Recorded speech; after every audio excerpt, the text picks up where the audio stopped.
Hi, my name is Dara and I am a yoga teacher. My Instagram and other social media is the Queer Yogi. So I kind of specialize in yoga for different bodies, and my company name is, I know the company is called Diversity Yoga. Um, Today, I'd like to start delving into my practice a little bit, and I want to invite others to kind of join me. A little bit of a backstory is that just over a year ago, I had a really bad fall and I broke some of my ribs. And that really made me very immobile and ended up causing, obviously, there was a lot of pain. It took a long time to heal and a pretty intense lack of mobility.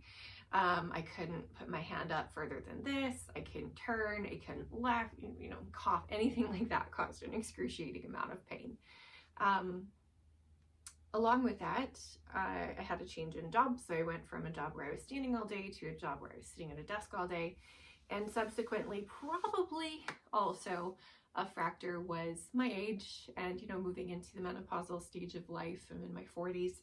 I ended up gaining a whole bunch of weight. So in the last year, I have been really struggling to continue my asana practice. So if you know about yoga, and you know that yoga is not just the outer physical movement part, there are 8 limbs of yoga. So my focus in the past year and some has really been on the other parts of the yoga philosophy and the yogic lifestyle. And I haven't been able to really participate in a lot of asana, which is the physical manifestation of yoga, the movement. I also had a really difficult time doing the pranayama, which is the breathing part of yoga. And so in the last probably about 3-4 months, I've been feeling much more myself again. I think that my injuries have completely healed. I do still get a good ache every now and again in and around here. But I've also come into a better headspace, and I've decided that, just because I've gained a lot of weight doesn't mean that I can't participate in the asana part of my yoga practice. And so I've been attending yoga classes and everything like that. I started going to some regular classes in December and January, and I've been attending as regularly as I have time for. I'm finally back in this space where I feel like I can start exploring my asana practice kind of by myself in my own space, in my own practice. But also I really feel like I want to get back into the teaching game. It's something that gives me a great deal of satisfaction. And so I'm hoping that folks will be interested in following me on my journey to sort of regain my confidence, both in my physical practice and in the way I teach yoga. So this will be yoga geared towards diverse bodies.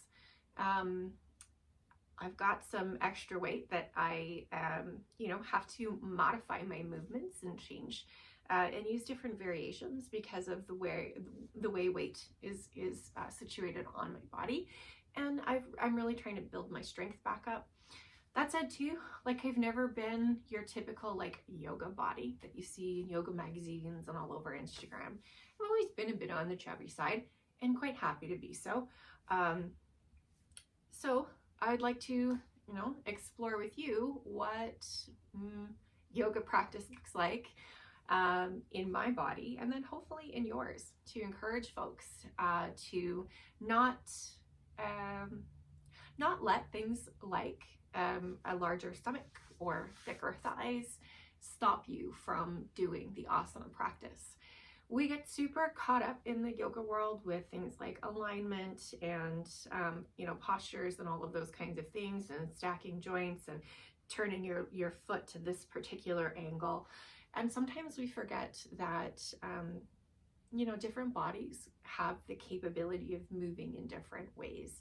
And so anytime I am teaching a practice, my biggest advice, my biggest hope, my biggest invitation is that people will listen to their bodies and do what feels right.